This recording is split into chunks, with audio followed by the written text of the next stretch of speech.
There is a kind of silence that arrives before a life changes forever, and it is nothing like the silences that come before ordinary things. It is not the silence of a Sunday morning when the coffee is still warm and the fields outside the window are turning gold in the early light. It is not the silence of a house at 3 in the morning when everyone you love is asleep and the world has gone temporarily gentle. This silence is different from all of those. It has weight to it. It has the specific gravity of a door that no longer opens for you, of a name on a legal document that means something. It did not mean yesterday of standing on a porch. You have stood on 10,000 times in understanding without anyone having to say it that this is the last time. Nell Weston was 74 years old when she pressed her palm flat against the peeling paint of a farmhouse door in Harper County, Kansas, and felt the history inside those walls breathe back against her hand. She was covered in dust. White plaster dust on her forearms and the deep creases of her knuckles caught in the silver of her hair where she had pushed it back from her face without thinking.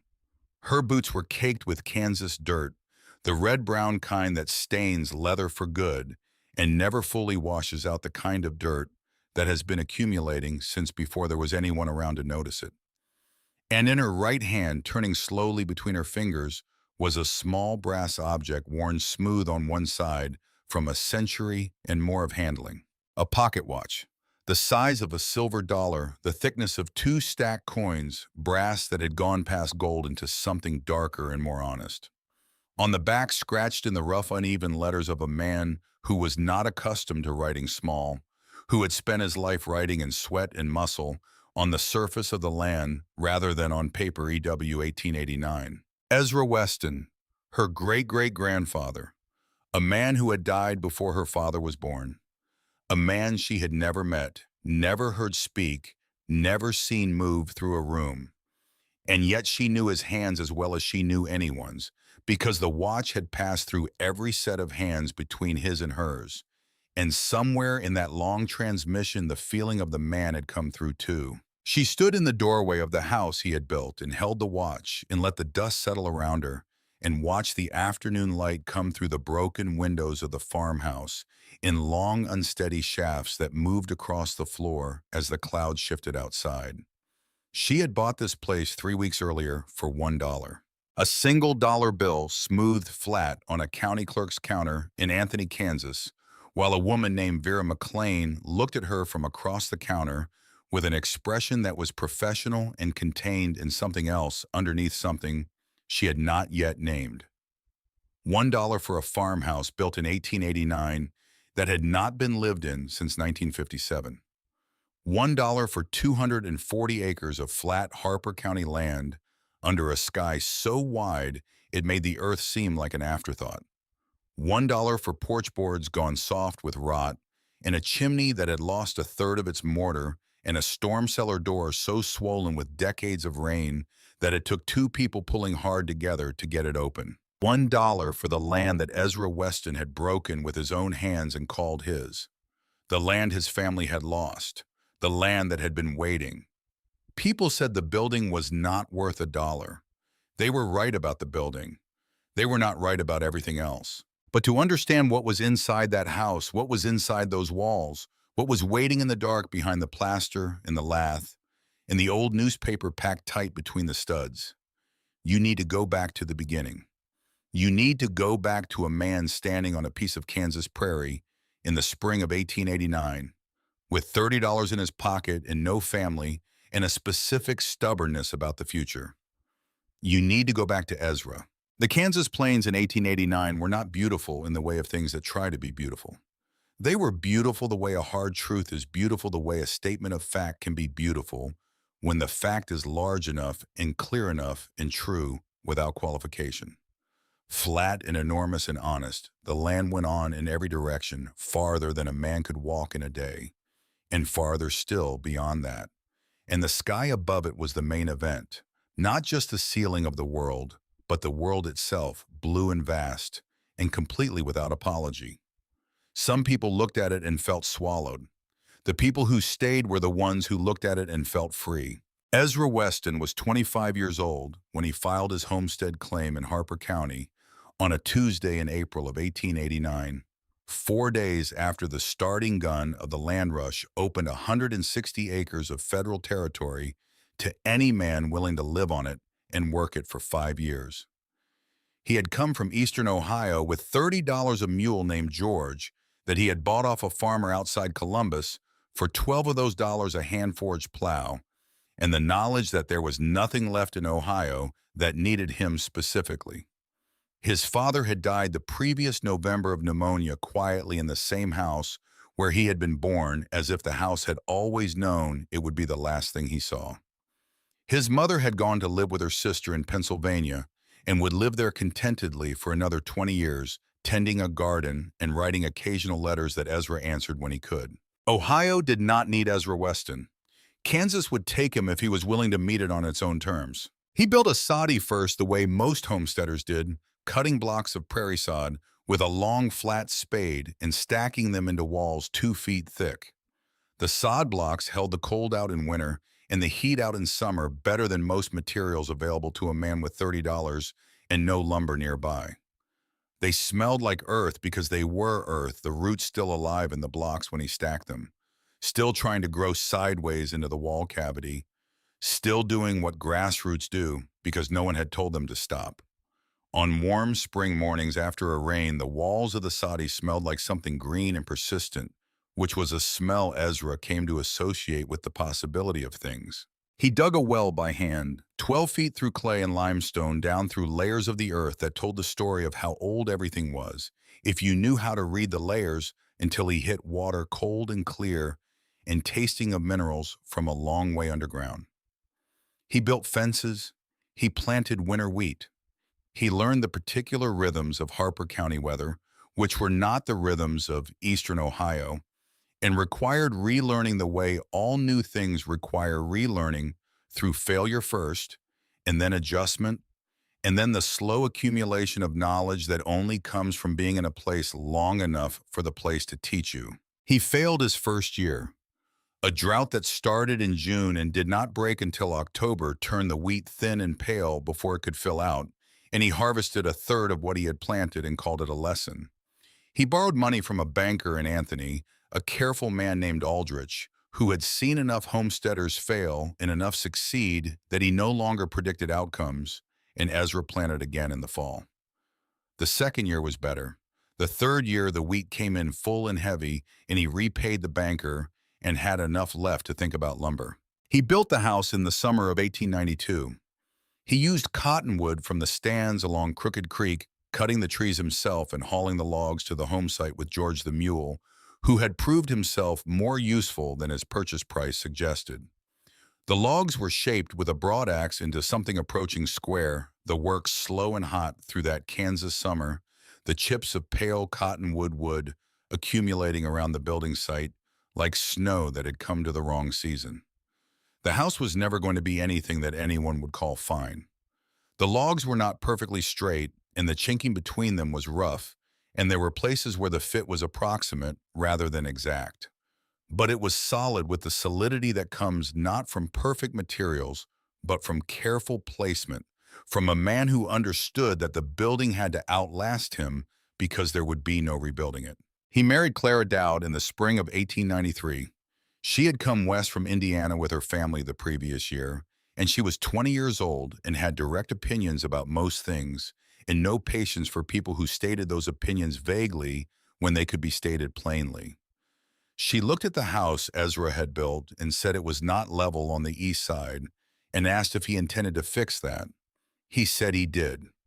She said good and came inside and started rearranging the furniture to her satisfaction, which took most of an afternoon. He understood by the time she was done that the marriage was going to be a good one. Their first son, Jedediah, was born in 1895. There were 4 more children over the years, 2 who lived and 2 who did not. And the ones who lived grew up in that house on the Harper County prairie, and Jedediah was the one who was made of Kansas. The same way his father was made of Kansas, not born to it, but shaped by it, changed by it, made into someone different by the specific demands of a specific place. Jedediah worked the land with his father from the time he was old enough to hold a plow handle. He learned what the soil needed season by season. He learned the look of the clouds that brought rain and the clouds that brought nothing but hope. He learned how to read the wheat in July, the color of the stalks, and the weight of the heads, and estimate the harvest within a range that his father said was as reliable as any instrument Aldrich the banker owned. When Ezra died in 1921, quietly in the same room where Jedediah had been born with the brass pocket watch on the nightstand beside him. Jedediah was 26 years old and had been doing the work of a grown man for a decade. The watch went to Jedediah. The land went to Jedediah. The debt that came with the land also went to Jedediah because debt and land in Harper County were not separable things, which was a fact that Aldrich the banker could have told him, but did not need to because Jedediah already knew. The 1920s were hard years for wheat farmers in western Kansas. The 1930s were years of a different category, entirely years that required a different vocabulary. The Dust Bowl did not arrive as a single event. It arrived as a long erosion, a season-by-season subtraction of what the land could give until the subtraction became total and the land began to move. The photographs from that decade look like photographs from a different planet, a gray and airless one, because the sky and the ground had traded colors. The sky was the color of the ground. The ground was the color of nothing. And in between there were just houses and people. The houses small and battered. The people wearing the faces of those who have been asked to absorb more than any reasonable definition of human endurance should require. Jedediah Weston absorbed it, not gracefully. There were years when the wheat yielded less than the cost of the seed. There were years when he killed and ate animals he had planned to breed. There were nights when his wife, a woman named Florence, who had come from Meade County and who had the quality of a person who has decided to meet whatever comes without flinching, would stand at the kitchen window at dusk, looking at the brown horizon with an expression that Jedediah recognized as fear, contained by will, and neither of them said anything, because there was nothing to say that would change the sky. Jedediah had two sons. The older one, Thomas, was born in 1897 and grew up restless, the kind of restlessness that the open prairie sometimes produces rather than cures. He left Kansas in 1931 and went to Missouri and then Iowa, and eventually became someone his family in Kansas knew mostly from Christmas cards that grew shorter over the years and then stopped. The younger one was Harlan. Harlan Weston was born in 1922. He grew up learning the Harper County land from his father the same way his father had learned it from Ezra, by working it, by failing at it, by trying again. He was 18 years old when the draft came for him in 1940 and he went.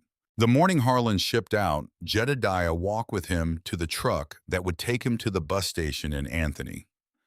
They walked side by side in the early dark, the grass wet with dew, the stars still visible in the west where the light had not yet reached.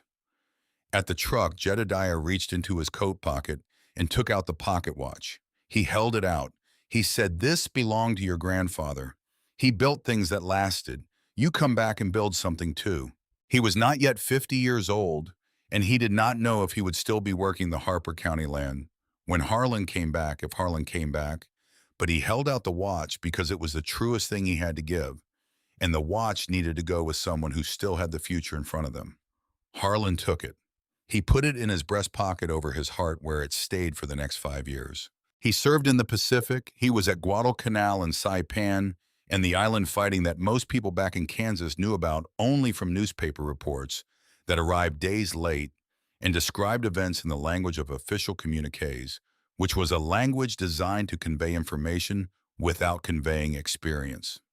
He came back in 1945 with a piece of shrapnel in his right leg that the doctors at the Army Hospital in San Francisco had decided was safer to leave than to remove a limp that never fully went away, in a quietness that Jedediah recognized from the faces of men who had come back from the First War. The Harper County homestead could not hold him in the same way after that.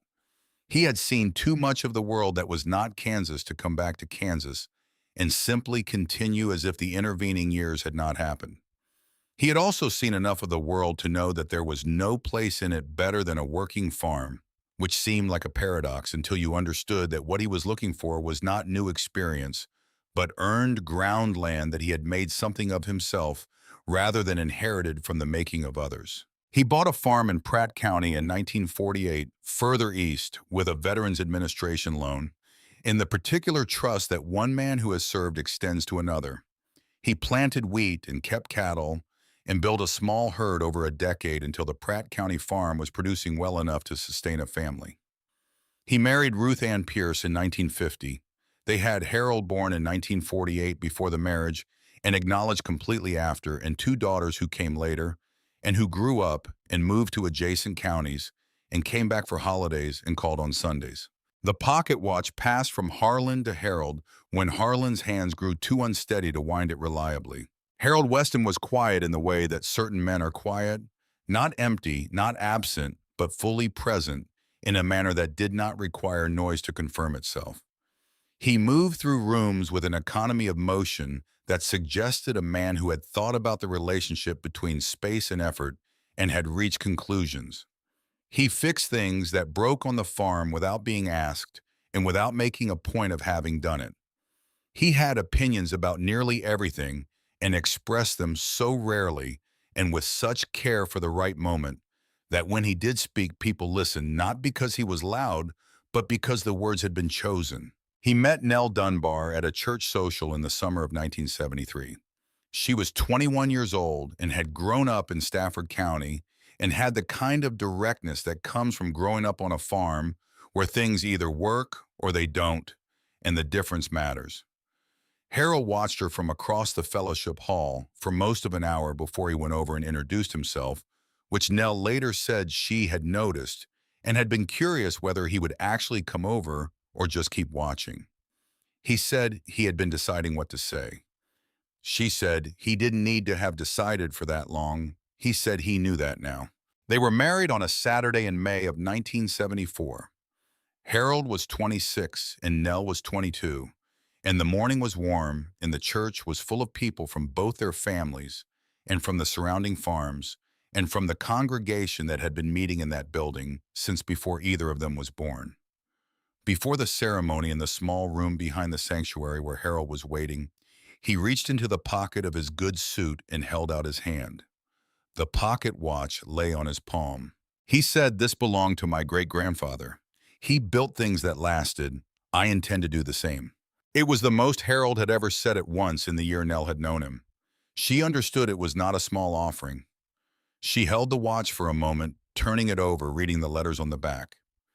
E.W. 1889.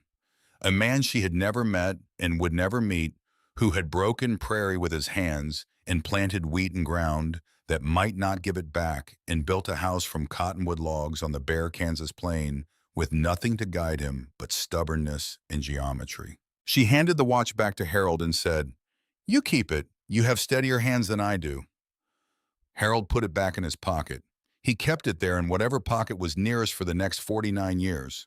The Pratt County farm they built together over those 49 years was not the Harper County homestead.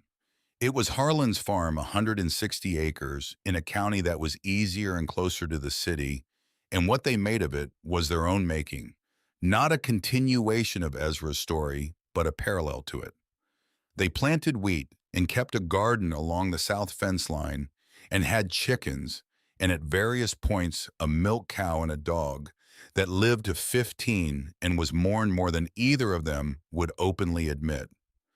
Harold extended the barn in 1981 and replaced the well pump in 1985 and rebuilt the fence along the north section in the mid-90s when a wet spring rotted the post bottoms.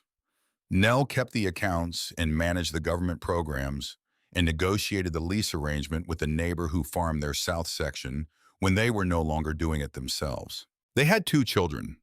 June was born in 1975 and grew up to be capable and competent, and now lived in Wichita and worked in hospital administration and called every Sunday evening, which Nell valued. Carl was born in 1977 and grew up differently, more oriented toward the abstract and the financial, less connected to the physical requirements of the land. He went to college at Kansas State and studied business and moved to Wichita after graduation and built a career in commercial real estate. He married a woman named Sylvia in 2003. They had a daughter named Wren in 2003, and the timing of that particular arithmetic was something that had been absorbed into the family record without comment. Harold died in the spring of 2023 on a Thursday in April, a week after his 75th birthday. He had been ill for 8 months, though the illness was not the kind that announced itself loudly. It was quiet, like Harold incremental in the way it took things from him, the energy first, and then the capacity for the morning routines that had organized their days for 5 decades, and then finally the morning itself. He died in the same bed they had slept in since 1978, in the early hours before the light came. Nell was beside him. She had been beside him through the night because she had known the way you know certain things without being able to say how that the night was the one he would not come back from. She held his hand and watched the light come into the room as the sun rose over the fields outside. And she said nothing because there was nothing to say that would be adequate to the moment. And Harold had always preferred honesty to adequacy. She buried him in the cemetery on the hill behind the First Methodist on Elm Street in Pratt, in the plot they had chosen together years before, because Harold had liked to have things decided in advance. And then she went home and made coffee and sat at the kitchen table and let the morning be what it was. In the months after Harold died, Nell reorganized her days around the shape of his absence, the way a river reorganizes around a stone that has been removed from its course, not filling the gap because gaps of that kind do not fill, but finding a way to move that acknowledged the new geography.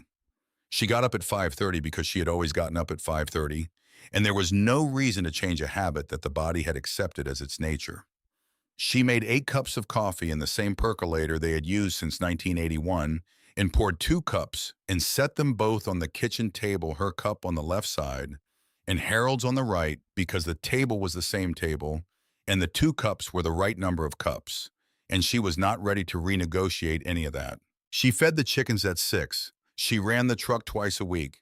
She worked the garden through the summer, weeding in the early mornings before the heat arrived, and she canned in the fall tomatoes and corn and the green beans that Harold had never liked as much as she did, but had eaten without complaint for 50 years. She washed his truck occasionally, even though it was her truck now, because the habit of taking care of it was older than the fact of it being hers alone. On Sunday, she drove herself to the First Methodist on Elm Street. She sat in the third pew from the front on the left side, the same pew they had shared since 1974. She did not move to the end of the pew or close the gap where Harold had sat. She sat in her spot and left his spot and let the space be a space. Some of the women from the congregation had offered to sit with her gently and with genuine kindness, and she had thanked them and said she was fine. She was fine in the way that a person is fine when they have made a deliberate decision about it, when fine is not a state they have arrived at, but a direction they are choosing to move toward. She stayed for coffee in the fellowship hall after the service. She knew everyone in the room. She had watched their children be born and grow and leave and sometimes come back. She had watched their hair go gray and their husbands and wives go into the ground at the cemetery on the hill. And she had been to those funerals and sat with those people in the fellowship hall afterward and said the things you say and meant them.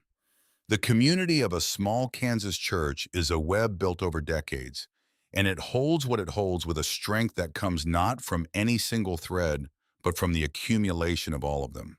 And Nell Weston was woven into that web deeply enough that she could feel it hold her even on the Sundays when she sat in the pew with the empty space beside her, and the weight of it was something she carried through the whole service. She called June in Wichita every Sunday evening. She called Carl less often, or she had until recently. The calls to Carl had grown shorter over the past year, and then shorter still, until they were the kind of calls where both people say fine, and everything is fine, and there is a quality of suspension in the conversation, as if something else was trying to be said, but had decided this was not the right time. Nell had told herself it was distance. She told herself that Carl and Sylvia had their own lives in Wichita, their own routines and concerns, and that adult children and their parents naturally came to occupy parallel lives that touched at holidays and phone calls, and not necessarily much between. She had told herself she believed that. She was not sure she had been entirely right. The visit started in the spring of the year after Harold died. Carl and Sylvia came out to the farm more often than they had in the years before Harold's death, which was something Nell noticed without naming immediately. They called ahead now, which was considerate, and they brought things from the city cheeses wrapped in wax paper bottles of wine that Nell thanked them for and put in the back of the pantry. And on one visit, an orchid in a white pot that Sylvia said was easy to keep alive. The orchid died in 6 weeks. Nell had grown up in a house where you kept the things alive that fed you, and an orchid fed nobody. She was sorry about it, but not devastated. The visits had a quality she could not name at first, and then could. It was the quality of assessment, not cruelty, not coldness, but something clinical and deliberate beneath the surface of ordinary family conversation. Carl would move through the house on some pretext, stopping at the kitchen window to look at the fields, running his hand along the doorframe of the back bedroom, pausing at the desk where the farm files were kept in the accordion folders that Harold had maintained for 30 years. Sylvia would ask questions about the farm in the offhand way of someone who is not particularly interested but is collecting information anyway. The acreage, the lease arrangement with the neighbor who farmed the south section, the year the barn had been built, what Nell thought the property might be worth in the current market. Nell answered the questions and stored their asking in the part of her mind that kept things until they were needed. In August, Carl sat across from her at the kitchen table with his hands flat on the wood and told her he was worried. He said it with the careful sincerity of a person who has rehearsed the conversation enough to have taken the obvious insincerity out of it, which left something that was more convincing than it might otherwise have been. He said he and Sylvia had been talking. He said a farm was a lot to manage alone at her age. He said there were options, good options, places in Wichita where she would have people around her and access to medical care, and would not have to worry about broken gutters and the cost of repairs and what would happen if she fell when there was no one nearby. Nell looked at her son across the same table where she had looked at Harold for 49 years and let him finish. When he was done, she said she appreciated his concern. She said she was managing fine. She said she had been managing fine for 74 years, and she did not anticipate needing to revise that assessment. Carl nodded. He looked at the table. He said there was something else they needed to discuss. He slid a folder across the table. Inside the folder was a document, several pages, her name printed at the top in clean type. A power of attorney, he explained. Just a precaution, in case something happened and decisions needed to be made quickly. He said it was something every person her age should have in place. He said he had already consulted a lawyer. He said all it required was her signature. She looked at the document and she looked at her son, and she said she would like to read it first. Of course, Carl said. Take all the time she needed. No rush. She took the folder to her bedroom that night and read it twice. The language was dense and technical in the way that legal documents are dense and technical, but Nell had been signing land leases and bank documents and insurance forms since she was 22 years old, and she was not unacquainted with the vocabulary. She read it carefully enough to understand what it authorized. She also read in the space between what the document said and what it did not say the shape of what could be done with it if someone chose to do it. She told herself that a reasonable person would sign it. She told herself that Carl was her son and that worrying about a parent's welfare, however imperfect the expression of that worry, was not itself a wrong thing. She told herself that the unease she felt when she held the document was the anxiety of aging, the natural discomfort of acknowledging that some things would eventually require help she did not yet need. She signed it the following Sunday morning before church. She put it in the folder and left it on the kitchen table where Carl could pick it up on his next visit. 2 months later, she came home from church on a Sunday in October, and her key did not open the front door. She tried it twice. She tried it with patience and precision. The deliberate way you try a key when you assume the fault is yours, when you think you must be at the wrong angle or not pressing firmly enough. She tried it a third time. The key went in, the key turned as far as it turned, and then it stopped. A quarter-inch of travel instead of the full half-turn she had made every day for 50 years. The lock had been replaced. She stood on the porch with her purse and her Bible and her key that no longer worked, and she looked at the door and she looked at the key and she looked at the door again. A meadowlark was going in the south field, running its autumn song with the patient repetition of a bird that knows its audience is not paying close attention. The cottonwood by the gate was fully yellow. Every leaf turned the tree looking like something someone had set on fire in the most beautiful possible way. There was an envelope taped to the doorframe, her name on the front in ink in letters more formal than Carl's handwriting, the letters of someone who had been asked to write a name on an envelope carefully. She took it down, she opened it. It was from a law office in Wichita. It informed her in the measured language of legal correspondence that the real property of the farm in Pratt County had been transferred to the sole ownership of Carl Weston as her authorized agent under the power of attorney, executed in August, effective the previous Friday. The document included the contact information of the attorney involved and a statement that she was welcome to call with questions. She read the letter once. She read it again. On the porch under the overhang of the roof sat a cardboard box. She had not noticed it when she came up the steps, which told her something about what she had been expecting to find versus what she had found. Inside the box was her Bible, the one given to her at her confirmation when she was 14, her name in her mother's handwriting inside the front cover. 3 changes of clothes folded neatly. Her winter coat, a photograph of Harold from the mid-1980s standing in the field with the particular squint he always wore when he was looking at something far away with satisfaction, and the pocket watch, laid carefully on top of the photograph face up as if it were being presented rather than packed. Carl or Sylvia or someone at the lawyer's office had done this, had lifted the watch from wherever it was in the house and placed it in the box with the care of someone who understood it was not an ordinary object and wanted credit for knowing that. She looked at it for a long time. The meadowlark finished its song and started from the beginning. She picked up the watch and put it in her coat pocket. She picked up the box. She sat down on the top step of the porch and held the box across her knees and looked out at the fields that had been hers for 50 years. The fields Harold had turned and planted and harvested and worried over in the bad years, and been grateful for in the good ones, the fields she had walked at dawn and stood in at dusk and known in every season of 50 years. She sat for 30 minutes. She did not cry.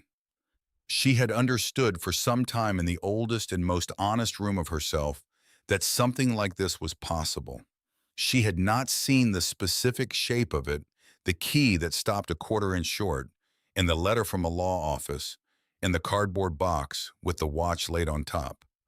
But she had felt the pressure of it for months, the way you feel weather coming before it arrives, the air changing and the quality of the light shifting, and now it had arrived, and the only thing left to do was decide what to do next. She took out her phone and called the one person she trusted to come without explanation. Ren Weston was in her final year of law school at the University of Kansas in Lawrence, 220 miles away, and she arrived at 4:30 in an old pickup truck with a cracked left tail light, a back seat full of legal textbooks, and a duffel bag she had clearly packed in less than 10 minutes. She parked beside the house and got out and walked up the gravel path, and she saw Nell on the porch step with the box, and she sat down beside her without being invited because no invitation was required. She looked at the box, she looked at the door, she looked at Nell. "How long ago?" she said. "I got home around 1. Wren did not say anything for a moment. She looked at the fields, she looked at the sky, which was going to orange in the west, the kind of October sky that has no regard for human trouble and is beautiful anyway. "Do you have anywhere to sleep tonight?" "I was hoping you might have a thought about that." Wren drove them to the Red Top Motel in Pratt, which was clean and honest about what it was and accepted cash.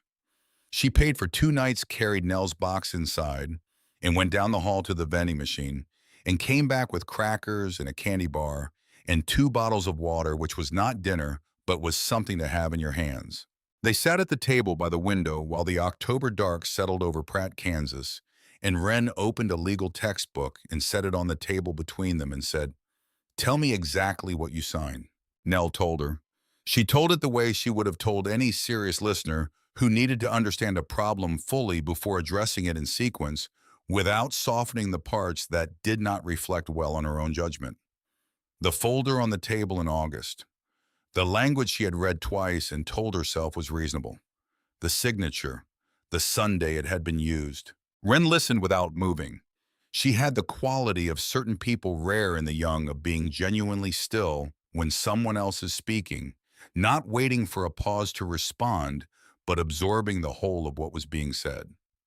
When Nell finished, Wren wrote something in the margin of her textbook. "The POA is the problem," she said, "and it might also be the way out, depending on how it was executed and what can be demonstrated about the circumstances.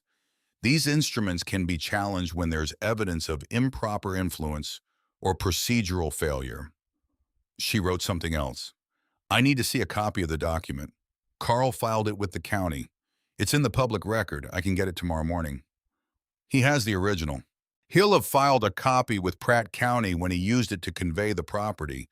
I can get it from the recorder's office." She tapped her pen. "There's something else I want to look at. The deed history on the farm going back as far as the records go. Who held it when it was acquired, how it moved." "Harold's family has held it since 1948. Harlan bought it after the war." "I know, but I want to see the full chain. And I want to look at anything else your family might have held in this state." She looked up from the textbook. "Is there other property? Anything Harold ever mentioned? Land in a different county? Something earlier in the family?" Nell was quiet. Outside the window, the highway carried its thin evening traffic through the October dark. "Harlan grew up in Harper County," she said, "far west of here, past Dodge City.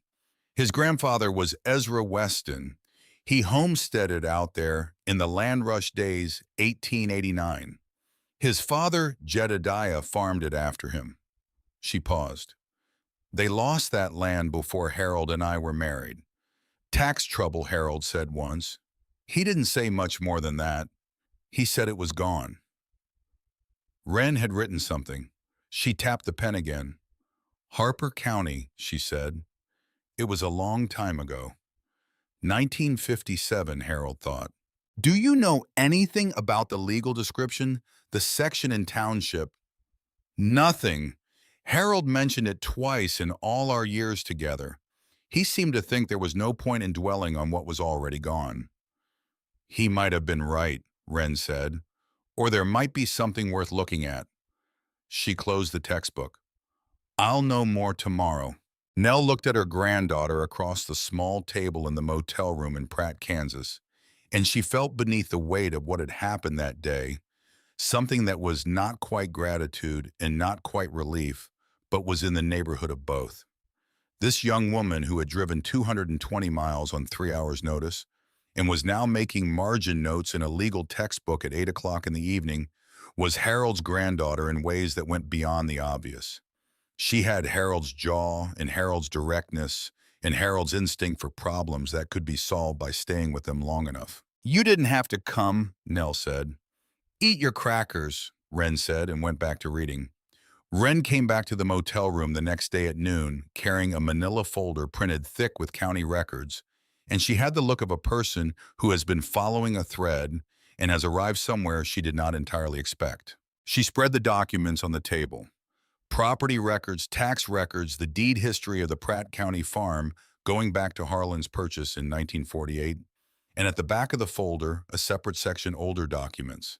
The copies faded and slightly crooked on the page. "The Pratt County farm is straightforward," she said. "Harlan bought it in 1948, willed it to Harold, and you held it jointly. It went to you after his death. Carl used the POA last Friday to convey it to himself.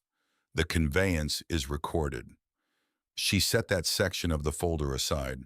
"But that's not what I drove back to tell you." She pulled out a single page and laid it in front of Nell. "Jedediah Weston filed a homestead claim in Harper County in September of 1889, she said. 240 acres along Crooked Creek under the Homestead Act. Recorded, patented, legally his. It passed to his son Harlan when Jedediah died in 1959. She waited a moment. "The taxes went unpaid in 1955, 1956, and 1957. The county initiated collection proceedings in the fall of 1957. But here's what I found." She pulled out another page. The notice of delinquency was sent to Jedediah Weston at an address in Liberal, Kansas. By 1955, Jedediah was living in a rooming house on a different street than what the county had in its records. There is no documentation that the notice was received. Under Kansas property law at the time, confirmed delivery of notice was a required element of the collection process. Nell was still. What that means, Wren said, is that the 1957 transfer may have been procedurally defective. If it was defective, the county has been holding that land under an incomplete collection process for 68 years. And under Kansas statute, land held under a defective collection can be claimed by a qualified heir for the outstanding liability. How much is the liability? Wren reached into the folder. She placed a final sheet on the table between them, face down, and then turned it over. At the bottom of the page in the column for outstanding liability with accrued interest was a number. $1. Nell looked at the number. She looked at the sheet. She looked at the number again. She thought about Ezra standing on the Harper County prairie in 1889 with $30 in his pocket and a mule named George. She thought about Jedediah working that land for 60 years and losing it to 3 years of unpaid taxes and dying in a rooming house with almost nothing to show for the decades of work. She thought about Harold mentioning the Harper County homestead twice in 50 years, both times, with a tone of a man who had decided the lost things were finished and the living things needed the attention. She thought about what $1 meant. "We'll need to leave early," she said. "The county offices close at 4. They left at 6 in the morning. The sky over Pratt was dark when Wren pulled the old truck out of the motel lot, the heater running loud, the windows fogging at the edges. Nell sat in the passenger seat with her coat on and the pocket watch in her right pocket, turning it between her fingers, the way she had been doing since she picked it up off the cardboard box the day before. The watch was 137 years old, and it still kept time. She had wound it that morning in the motel room by the light of the bedside lamp, listening to the small, regular sound of the mechanism doing what it was built to do, and she had thought about all the morning someone had wound it before her. The drive to Harper County was 180 miles on Highway 56 southwest through Dodge City and into the country west of it that the highway crosses without ceremony, a landscape that does not ask for your attention and receives it anyway because it is too large to ignore. Nell had made this drive before years ago with Harold on their way to something she could no longer remember. What she remembered was the sky. The way the sky out west of Dodge takes up a proportion of the world that seems mathematically impossible, until you understand that the mathematics of the plains are different from the mathematics of everywhere else. She watched it go by, and she held the watch, and she let the miles move under the truck without trying to make them mean something specific. What she needed was not meaning, but motion, the forward movement toward a thing she had not known existed a day ago. Wren drove without much conversation, which was her way on long drives, and which suited Nell. Somewhere past Dodge, they stopped at a gas station for coffee and breakfast sandwiches that tasted like reheated intention, and they sat in the parking lot and ate them while the morning traffic moved along the interstate and the light came up in the east behind them, following them west. "Vera McLean," Wren said, working on the second half of her sandwich. "She's been the Harper County clerk since 1998. I looked her up last night. I called her yesterday afternoon after I got back to the motel. Does she know we're coming?" "She knows. She said something I thought was interesting. She said she knew the name Weston from the old books." Nell held her coffee with both hands. The morning had a chill that went past weather, the chill of moving towards something whose outcome was not known. "Did she say how she knew it?" "No, she said we'd talk when we got there." They were back on the highway by 7:30, heading deeper into the Kansas West. They reached Anthony at 11:15. Anthony was the county seat of Harper County, a city of 4,000 built on the flat Kansas plain, with the practical geometry of a place that was laid out to serve a function and has served it faithfully for 150 years. The downtown was 4 blocks of limestone buildings and brick storefronts on a grid of streets that ran straight to the compass points, as if whoever planned it had decided that the land was too flat and honest for anything but right angles. a hardware store with the same sign it had worn since 1962. A diner called the Plainsman, whose front window had a handwritten special board. A bank with a stone facade and a flagpole. And at the east end of the main block, the Harper County Government Building, 2 stories of limestone with a flag and a parking lot, and the contained authority of a place where records were kept, and decisions were made, and the business of a county went forward regardless of what else was happening in the wider world. The county clerk's office occupied the east corner of the first floor, past a hallway that smelled of floor wax and old paper, and the faint machine smell of a photocopier that had been running documents since before anyone in the room was born. Metal filing cabinets along one wall, a long counter, a computer terminal on a smaller desk behind the counter, and behind all of it, a woman who looked up when the door opened. Vera McLean was 68 years old. Her hair was gray and cut short and wore in a practical way the way of someone who has decided that hair is not a significant variable. Her face had the quality of a face that has become more fully itself over the decades, the features sharper and more defined than they would have been in youth, as if time had worked at her the way it works on good stone. She wore a cardigan the color of autumn wheat and reading glasses on a beaded chain around her neck. She looked at Nell when Nell came through the door. She held the look for a moment longer than a professional greeting required. "Mrs. Weston," she said. "Ms. McLean." Vera came around the counter and shook Nell's hand. She shook Wren's hand. She went back behind the counter and lifted a thick folder from a stack. "I pulled the files this morning when your granddaughter called." She opened the folder on the counter. The Weston Homestead claim in Harper County, 240 acres along Crooked Creek section, 14 Township 32.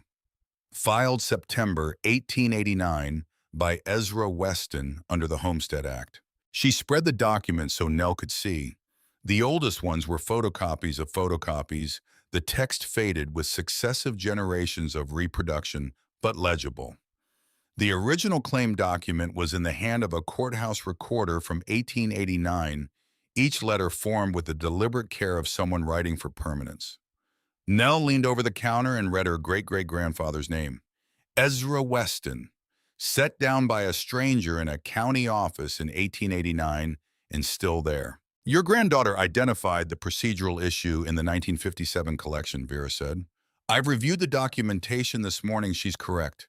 The notice was sent to an address that doesn't match any record I can find of Jedediah Weston's actual residence in 1955. There's no confirmation of delivery in the file, which was required." She folded her hands on the counter. "I've calculated the outstanding liability, including all accrued interest at the statutory rate." She slid a single sheet across the counter. The number at the bottom was $1. Nell reached into her purse. She found a dollar bill, a clean one, and smoothed it on the counter with the flat of her hand. She set it on top of the sheet. Vera McLean looked at the dollar. She looked at Nell. She did not smile exactly, but something moved across her face that was in the neighborhood of a smile. Something contained within the professional manner of a county clerk completing a transaction. "Welcome to Harper County," she said. The homestead was 12 miles south of Anthony, on a road that started as asphalt and became gravel, and then became 2 worn tire tracks through the grass that curved around a dry creek bed and crossed it on a concrete culvert, and then arrived around a long, slow bend in the track at a farmstead. Nell saw it through the windshield before Wren stopped the truck. The house was built from cottonwood logs exactly as she had expected from everything Harold had told her and everything the records suggested. The logs had been shaped with a broad axe and stacked into walls that were still standing after 137 years, though the chinking between the logs had fallen out in places, and the lower courses on the north side had softened with water damage. The roof was tin-patched once with a different gauge that had weathered to a different color, and the east end section had caved in at some point and been left. The stone chimney on the south wall was intact, its mortar darkened by a century of weather, but the stones themselves unmoved. 2 windows in the front wall, both with glass still in them wavy with age, the kind of glass that records the distortions of time in its surface. The front door was green, faded to the gray-green of old copper. Beside the house, a barn that was further gone than the house, the roof entirely absent on one end, the walls inclining inward as if considering whether to stay upright was still worth the effort. A windmill with blades frozen by rust. A stock tank that held years of standing water gone green. All of it set in 240 acres of flat Kansas grass, going brown gold in the October light, under a sky that went from horizon to horizon without interruption in any direction. Nell got out of the truck. She stood in the short grass of the driveway and looked at the house. The wind came from the northwest, cold and steady, moving through the dry grass along the fence line, with a sound like someone slowly shuffling a deck of cards. She stood still in it and looked at the building and felt something she had not expected to feel. Not just recognition, something older than recognition. The feeling of a place that has been waiting. She walked to the front door. She put her hand on it and pushed it open. The interior smelled of old wood and dust and the faint mineral quality of a space that has not moved air in decades. The floor was wide oak planks, dark with age, solid when she put her weight on them. The walls were plaster over lath in the interior, applied sometime in the 1920s, judging by the style fallen in sheets in the back left corner, where the roof leak had reached it over time. A cast iron stove in the center of the room, its pipe disconnected at the ceiling, but the stove itself still standing on its legs, still whole. A kitchen area along the back wall with a hand pump over a dry sink. A narrow stair in the far corner going up to a loft under the surviving section of roof. She stood in the center of the room and turned slowly. The light came through the wavy old glass in long, uneven shapes that moved across the oak floor as clouds passed outside. The dust in the room turned in the light and settled and turned again. She could feel, standing in this room, the layers of it, the years compacted into the silence, and the smell and the quality of the air. Generations of winter mornings and summer afternoons and autumn days like this one, compressed into the wood and the plaster and the stone of the foundation. She stood in it a long time. Then she went back outside and told Wren they needed supplies. They spent the first night on the oak floor in sleeping bags, which was cold and hard and entirely adequate. Wren drove back to Anthony in the afternoon for a camp stove and a battery lantern and cleaning supplies and food that could be made with a pot and a flame. They ate soup from tin cups and sat with their backs against the wall and wore their coats and listened to the building talk, in the way that old buildings talk when the temperature drops and the wood contracts and the timbers adjust to the loads they have been carrying. Small creaks and settlings, the sounds of something that has endured. Nell did not sleep much. She had not slept well since Harold died, not in any sustained way. She had made a kind of peace with the early hours, the dark and the quiet, and the thoughts that came in the dark. She lay in the sleeping bag on the oak floor of the house Ezra had built and listened to the Kansas wind work through the building, and she thought about the watch in her coat pocket and the letter in the walls that she had not found yet, but that she somehow knew was there. In the morning, she reconnected the stovepipe herself using work gloves from the hardware bag and 40 years of experience with a coal stove that had its own logic of draft and draw. She had a fire going from salvaged wood by 6:30, and the room was warm within 30 minutes, which told her what she needed to know about the chimney. Then she started pulling plaster. The back left corner was the obvious place to start, where the damage had already done half the work. She found a long-handled scraper in the barn with enough edge left to be useful, and she put on her coat and gloves and began working the loose plaster away from the lath in large chunks that broke when they hit the floor and sent up clouds of white dust. Behind the plaster was the lath. Behind the lath were the wall studs, hand-hewn from local timber, rough cut and irregular and still hard, the kind of wood that gets harder with age. And between the studs, packed into the wall cavities, was newspaper. Old newspaper, brown with age, packed tight between the studs with the practical ingenuity of someone who had access to paper and no access to insulation. She pulled it out carefully, piece by piece, laying it on the floor. In the third stud bay, her hand touched something that was not paper. She stopped. She felt it through her work gloves, the edges of it flat and rectangular. Metal. She worked the newspaper away from around it a handful at a time until it was fully visible. A tin box, the kind that had once held cookies or tobacco or candy, the lid slightly rusted at the seam but still holding. She worked it free from between the studs and stood with it in the growing light of the morning. She pried the lid open with her fingernails. Inside, wrapped in a piece of oilskin cloth, was money.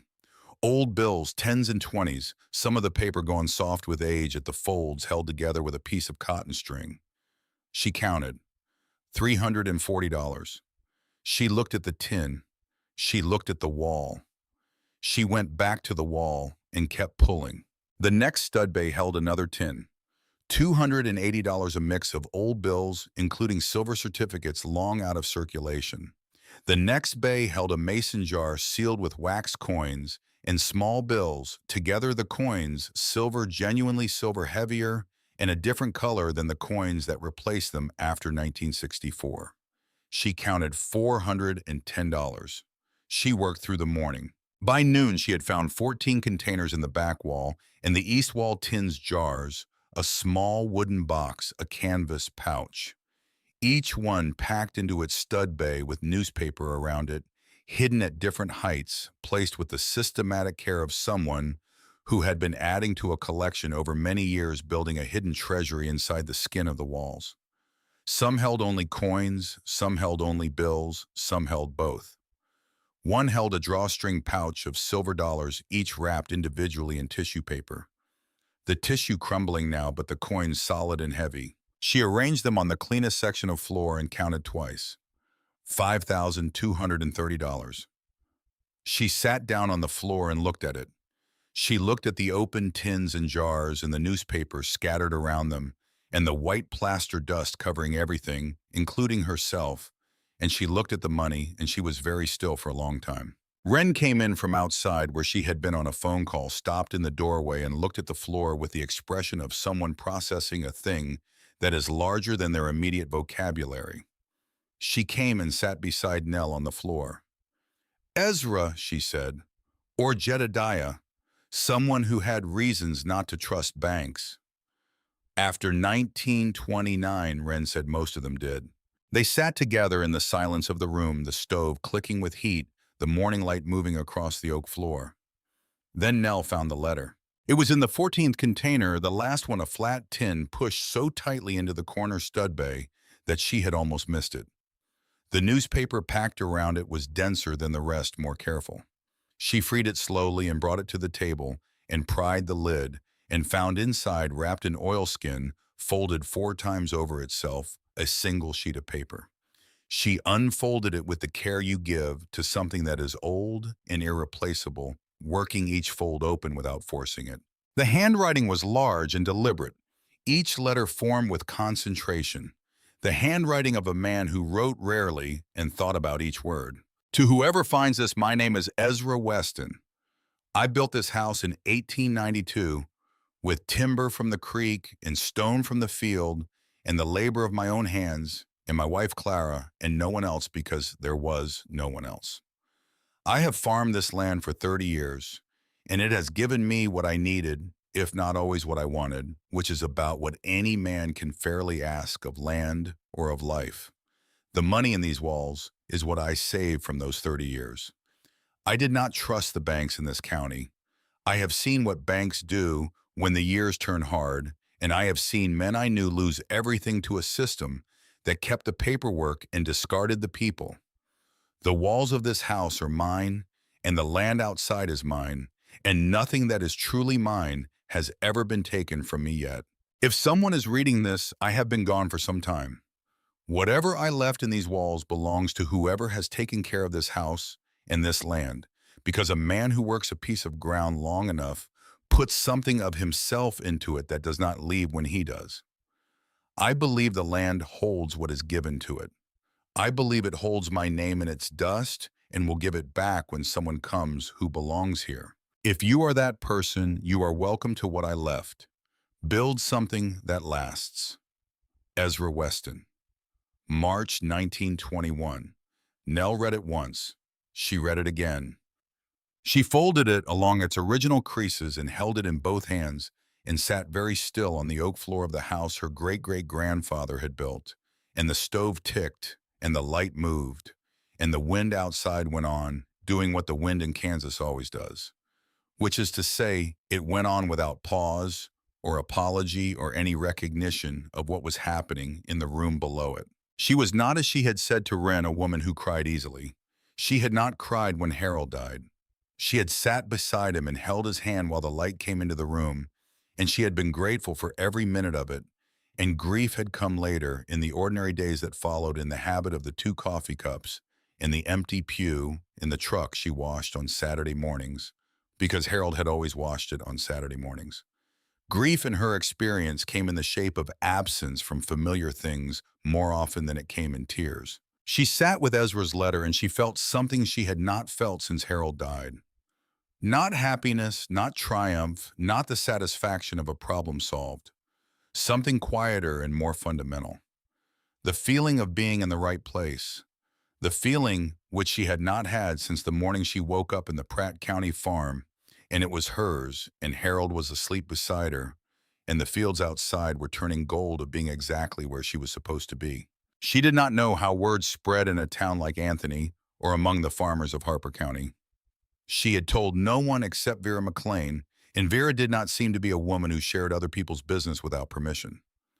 But small agricultural communities in western Kansas have their own intelligence systems built over decades of neighboring, of watching whose truck is parked where and whose lights are on, and who has come back to a place that has been empty for a long time.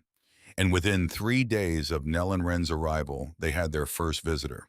His name was Jasper Holt. He drove up in a pickup that was older than Wren, in a cloud of dust that settled slowly over the gravel, and he got out with the slow, careful movements of a man who is 92 years old and has learned to treat his body as a tool that must be maintained rather than a resource that can be spent.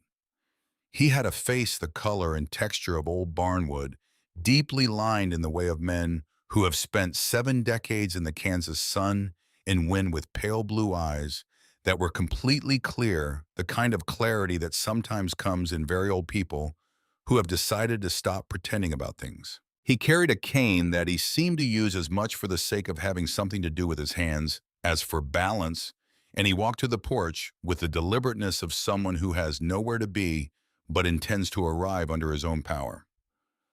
"Jasper Holt," he said, "I live 2 miles east.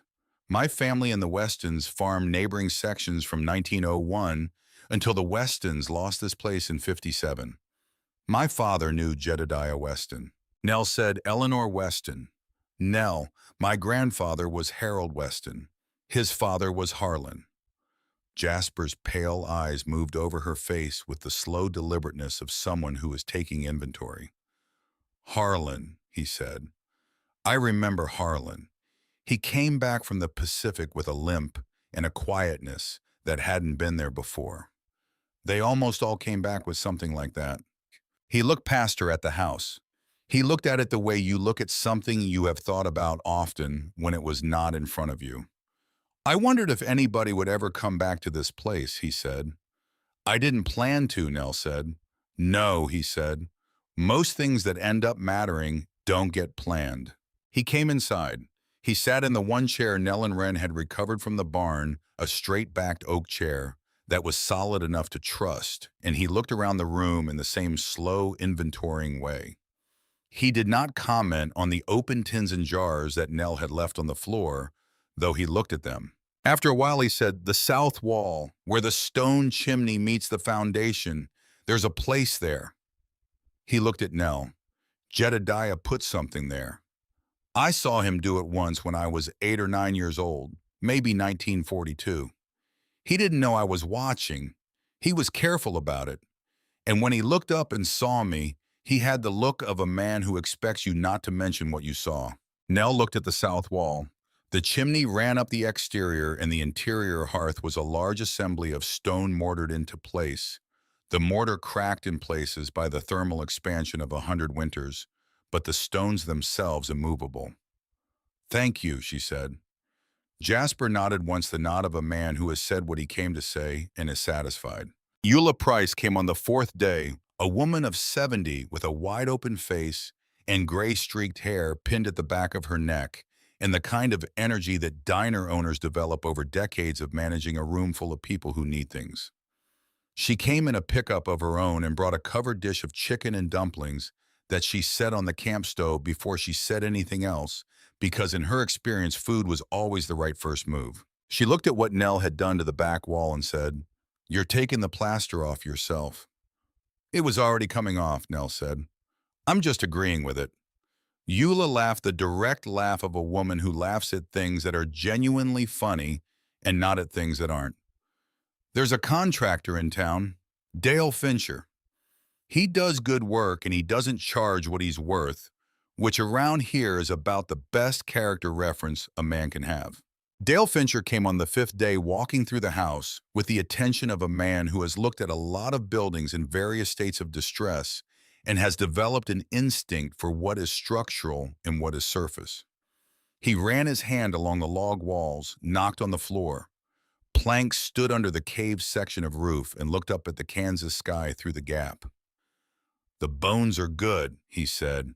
"Better than they should be this old." "Can you work on it?" Wren asked. "I can start this week," he said. "Roof first. After that, we'll see what the walls need." Pastor Elwood Crane came on the Sunday of their first week at the homestead in a 15-year-old sedan with a minister's collar under a canvas jacket, a tall, spare man with the kind of face that is built for listening. He said he pastored the Methodist Church in Anthony and had heard there was a Weston back on the Weston place. He stayed an hour and helped carry salvaged lumber from the barn to a pile Nell had started. He did not ask how long she planned to stay or what her plans were for the property, which was the kind of restraint she had come to recognize as a particular form of respect. The community arrived the way communities arrive in small western towns, without announcement, with things gradually and then all at once. Jasper Holt came back with a kerosene lamp and a box of dry goods from his pantry. Eula Price brought food 3 times in the first week. Dale Fincher began on the roof with 2 young men from Anthony and a truck full of new tin. Pastor Crane brought a cord of firewood donated anonymously from his congregation. There was a quality to their arrival that was not pity and not duty. It was recognition. The recognition that a place that has been empty and was built by somebody's family and has come back to somebody's family is a particular kind of event in a small community, and that the right response is to show up. Nell worked alongside them. She was 74 years old, and she knew it, and she did not pretend otherwise.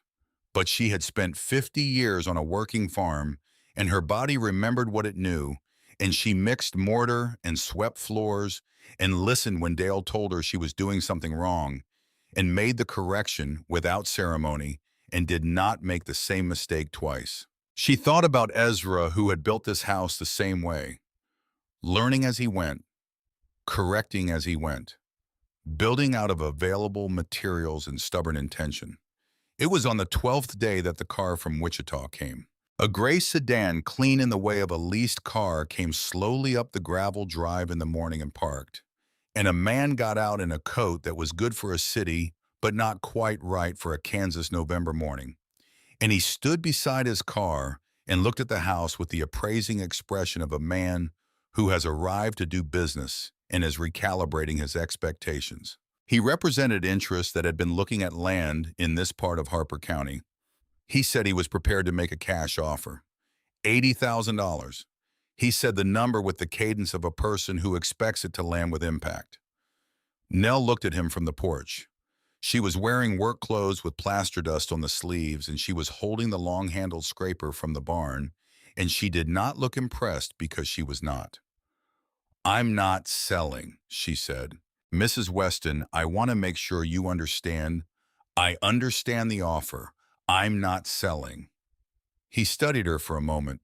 He took a card from his coat pocket and held it out. She came down the porch steps and took it and put it in her coat pocket with the pocket watch and went back inside. The next morning, Wren came in from checking the truck and said without particular inflection, "Carl's car is parked at the end of the gravel road. The blue Audi. It was there when I went out. He drove away while I was standing there." Nell set down the coffee cup. "How long had it been there?"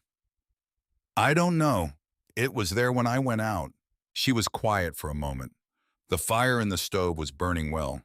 The light through the old glass lay in long, warm shapes across the repaired section of plaster at the east end of the room. All right, she said. He'll come back, Wren said. Yes, he will. She picked up her cup. She finished her coffee. She went back to the south wall and looked at the hearth and thought about what Jasper had seen in 1942. It was Jasper who showed her exactly where. He had come back to the homestead 5 times in the 2 weeks since his first visit, each time with something useful in the truck bed, and each time moving with the measured efficiency of a 92-year-old man who does not waste motion. He knew the farm with the knowledge of someone who had lived adjacent to it for most of a century, who had watched it from a distance and remembered what it had been. On the 15th day, he went to the south wall without being asked. He stood at the hearth and ran his hand along the stone from the floor, up-tapping every 8 inches. The slow, deliberate knock of a man who knows what he is listening for. He stopped at a point 4 feet from the floor where the hearthstone met the plaster of the interior wall beside it. He tapped. The sound was different from the surrounding sections, an echo behind it, a hollowness in the stone that should have been solid. He looked at Nell. There, he said. She brought a cold chisel and a hammer from Dale Fincher's toolbox on the porch. She worked the chisel into the mortar joint above the section Jasper indicated carefully, without forcing, letting the tool do the work. The mortar came away in pieces more easily than the surrounding joints, as if it had been applied with deliberate restraint set to be removable by someone who knew what was behind it. She worked around this section until she could see the outline of a single stone larger than its neighbors, set into the wall, differently without the interlocking pattern of the stones around it. Set in rather than built in. She and Jasper moved it together, rocking it forward in its socket, working it loose with the patience that old stone requires until it came free, and they lowered it to the floor. It weighed close to 50 pounds. Behind it was a space in the wall, roughly 18 inches wide and a foot deep, the sides lined with fitted wood to keep the earthen fill from falling in. In the space covered with oilskin cloth folded over itself and tied with wire was a wooden box. Oak with a brass latch. The kind of box made to hold something important for a long time. Nell carried it to the table. Wren came in from outside where she had heard the hammer and stood in the doorway. Nell opened the latch and lifted the lid. There was a wax seal over the contents, a disc of red wax pressed flat, cracked now at the edges but still present, still holding the shape of whatever had been pressed into it to seal it. She broke it carefully and unfolded the documents one by one. The first was a single large sheet, heavy paper folded in thirds. She spread it flat on the table. The United States of America. The words at the top in formal engraved letters. Below them, the language of the Federal Land Office. To all to whom these presents shall come. Greeting. The description of the claim, the section, the township, the range, the acreage. 240 acres along Crooked Creek in Harper County, Kansas. At the bottom, the signature. Benjamin Harrison, President of the United States. September 14th, 1889. Wren made a sound that was not quite a word. Nell unfolded the second document. Another land patent. The same format, the same language, the same signature at the bottom. But the acreage description was different. Not the same 240 acres. The adjacent section. The section that shared a fence line with the original claim running alongside the same creek. 240 additional acres. She looked at Jasper. Jasper was looking at the document with the expression of a man who has suspected something for a long time and has just been confirmed in the suspicion. Ezra filed on both sections, he said. I never knew that. Nobody knew, or if they knew, they forgot to say. Wren was already reading the third document. Her eyes moved fast and serious down the page. She stopped. She read a passage again. It's a will, she said. Ezra's will. 1920, witness notarized. She read. He leaves both sections 480 acres total to Jedediah. And then she paused. She looked at Nell. He writes, in the event that this land shall pass from Weston hands through debt or necessity, It is my wish and my legal intent that the right of reclamation shall attach to any Weston blood descendant who returns to claim it, provided they discharge such legal obligation as attaches to the property at the time of reclamation. She looked down at the page again. The land holds what is given to it. Let it hold this too. The room was very quiet. Outside, the wind moved through the brown grass along the fence line with a sound like something being arranged. There was a fourth document, a letter not formal written in different handwriting than Ezra's. More hurried, the letters less carefully formed the handwriting of a man writing under some pressure of feeling or time. Dated June of 1952, signed by Jedediah Weston. He had been 57 years old. Nell read it.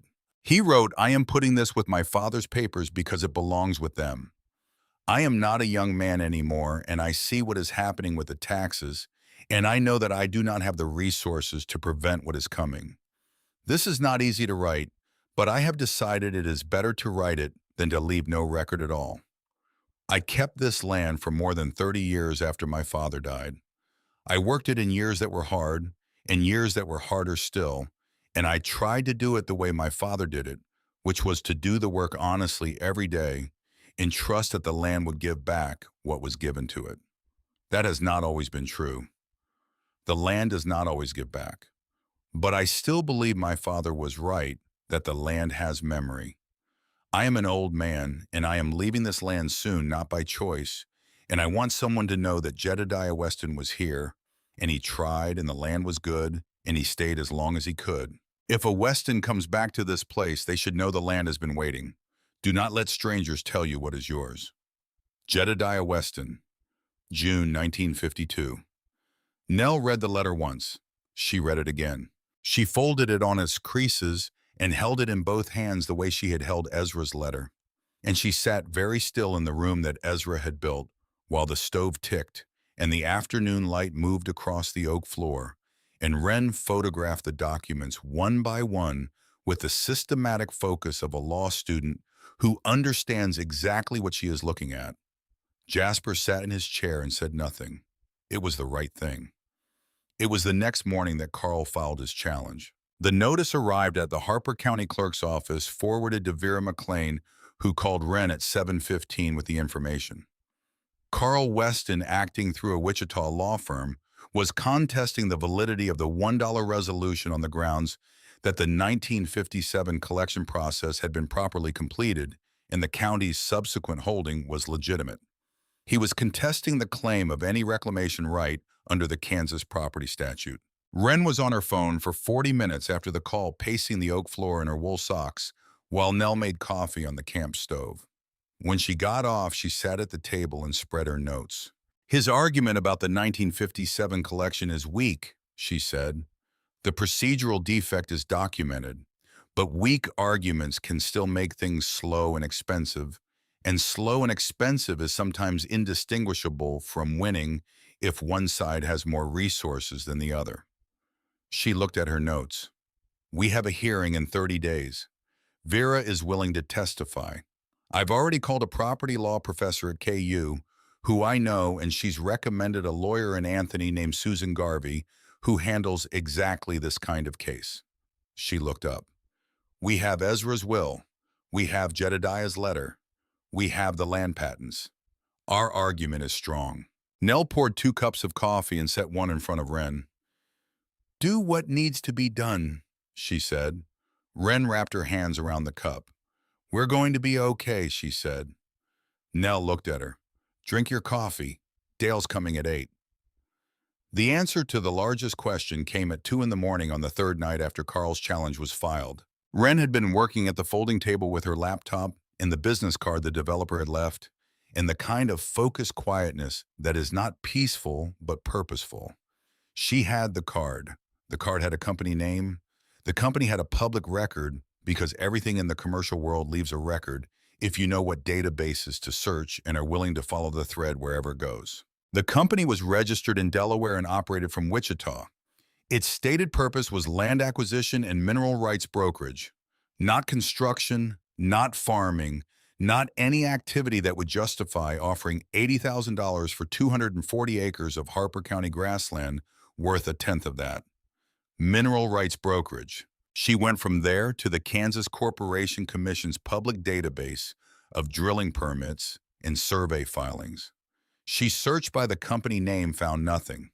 Searched for subsidiaries. Found a shell entity with a different name that dissolved into the parent company after 2 searches. And in the filings of that subsidiary, a geological survey of Cimarron County and the adjacent western sections of Harper County filed 14 months ago. The summary was technical and neutral, a document designed to convey findings without advertising them, but the findings were there in the careful language of people who had found something and were describing it without saying what it meant in plain terms. A shallow natural gas formation, accessible, economically viable. Wren sat back from the table. The developer's offer of $80,000 was not for the land. It was for the mineral rights beneath it. The gas survey covered the original Weston homestead. The company had been trying to acquire the rights for 14 months, and when the land suddenly had a new owner, they had driven out to make an offer. She thought about Carl. She thought about the timeline. 14 months ago, a gas survey was filed. 13 months ago, Carl had started coming to the Pratt County farm more frequently. 12 months ago, he had introduced the idea of a power of attorney. She picked up her phone. She looked at the time. 2:15. She put the phone down. Some things were better said in the morning. She told Nell in the morning. Nell sat at the table with her coffee and listened without interrupting. When Wren finished, she was quiet. Outside, Dale Fincher's truck was already in the yard, the sound of his work carrying through the morning air. He knew about the gas, Nell said. He has a professional relationship with a consultant in the energy industry. I found the connection in his business filings. I think someone in that network told him about the survey results. I think he knew what the Pratt County mineral rights were worth before he had you sign the document. And he didn't know about this place. Nobody knew this place had any claim on it. It would have taken the specific research Wren did to find the procedural defect, and you'd have to know to look for it. Wren held her cup with both hands. The mineral rights on the Pratt County farm transferred with the property when the POA conveyed it. But the Harper County homestead is different. The 1957 collection was defective. The mineral rights were never conveyed because the land itself was never legally conveyed. They stayed with the claim, and the claim under Ezra's will belongs to whoever reclaimed it. Nell looked out the window at the November morning, the frost on the grass, the wide flat sky going from gray to blue. That's what the $80,000 was for, she said. Not even close to what it's actually worth. Nell set down her cup. What happens next? We go to the hearing, and Susan Garvey files in Pratt County to reverse the property transfer on grounds of breach of fiduciary duty. How long? The hearing is in 2 weeks. The Pratt County action depends on how Carl responds. He'll fight it. He might, or he might calculate that fighting it is worse than settling it. Wren looked at her notes. His argument that the POA transfer was in your interest is going to be very difficult to sustain when we can demonstrate that he had prior knowledge of the mineral rights and arranged the transfer for his own financial benefit. That's not protecting a parent. That's self-dealing. Nell looked at her granddaughter across the table. You're not a lawyer yet, she said. I will be in May, Wren said. But Susan Garvey is a lawyer now, and she's good. The hearing was in Anthony in the Harper County Courthouse, in a room that was everything a county courtroom should be: high ceilings, old wood, the smell of a building that has hosted human decisions about important things for 150 years and has absorbed the gravity of them all. Judge Patricia Holcomb was 61 years old and had been on the bench for 14 years and had the manner of someone who has heard every argument before and is waiting with no real expectation of being surprised for the one that might change her mind. Carl's attorney, a Wichita man named Desmond Farr, argued that the 1957 collection had met the legal standards of its time and that the county's possession was legitimate. He was thorough and precise and had done his preparation. Vera McLean testified from the stand, with the calm authority of someone who has spent 26 years in county records and knows exactly what the records say and what they do not say. She produced the original notice documentation with the incorrect address. She explained the delivery requirement in the absence of confirmation. She did not dramatize any of it. She stated facts and let the facts work. Susan Garvey presented the chain of title, the procedural statute, and the will. She was brisk and specific and answered Farr's objections without becoming agitated by them, which Nell observed was the quality of an attorney who was confident in her ground. On the primary question, the original 240 acres, Judge Holcomb ruled from the bench. The 1957 collection was procedurally defective. The $1 resolution was valid. The property belonged to Nell Weston. On the adjacent section, the second land patent, she sustained Farr's objection to immediate resolution and set a separate hearing date. Carl was at the respondent's table in a good suit, and he looked when the ruling came like a man who has been running a calculation that has just produced the wrong answer. He whispered something to Farr. Farr wrote a note. Carl looked at Nell once across the room and then looked at the table. Nell sat in her chair and felt the ruling settle around her and felt nothing dramatic. Not triumph, something quieter. The feeling of a thing restored to its right position. They drove back to the homestead in the afternoon, the two of them in the truck, the November sky going orange above the flat country, the grass silver with frost. Carl came to the homestead the next morning. He came alone in the blue Audi, and he parked in the yard and stood beside the car for a moment, looking at the house with its new roof section, and the smoke from the chimney and the wood stacked along the east wall. He looked at it the way someone looks at a place they are seeing clearly for the first time, because they have been looking at it wrong before. Nell came out onto the porch. They looked at each other across the yard in the cold morning air. The wind was from the northwest, carrying winter in it now, and it moved through Carl's good coat in a way that his coat was not designed for. He walked to the porch. He stopped at the bottom of the steps. "I came to apologize," he said. Nell looked at her son. He was 49 years old, and he had Harold's jaw and Harold's eyes, and he was standing in the yard of the house that Harold's great-grandfather had built, looking up at his mother with an expression she had not seen on him before. An expression that was not quite contrition and not quite guilt, but was in the neighborhood of both. "I know you did," she said. "What I did to the farm was wrong." He stopped. He looked at the boards of the porch. "I told myself things about your safety, about it being the right thing for everyone. Some of it I believed when I was saying it to myself, not all of it." Nell waited. "The gas survey," he said, "under the Pratt County farm. I knew about it." "I know you knew." He looked up. "I didn't know about this place. I want you to know that." "I believe you," she said, because she did. Carl had not known about Harper County.